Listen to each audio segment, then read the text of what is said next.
મિત્રો આપણે હવે વાડીએ આપણો ખેતર આવી ગયા છે. આમ જોવો તમે, એ સૂર્યનારાયણ હાથમાં થયા છે. આમ જોવો તમે જોઈ શકો છો. અને આપણે આમ જો ડુંગળી વાવેલી છે મિત્રો.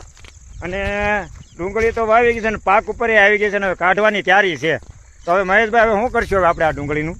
આને હવે કઢાઈ બઢાઈ કાંઈ નહીં, આને ખાતર કરવું પડે કેમ કે 50 રૂપિયા માર્કેટમાં ભાવ છે, બરોબર ભાઈ?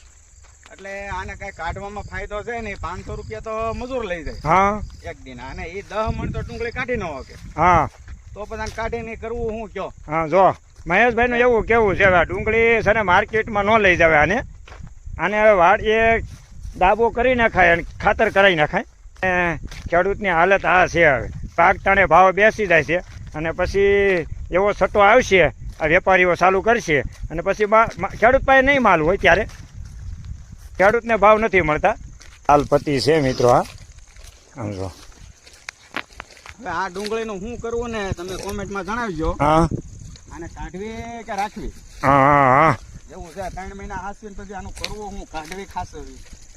ઓકે. હવે તો હાસવી હસવાય નહીં તો હા. અને કાઢવી તો ભાવ ન આવે.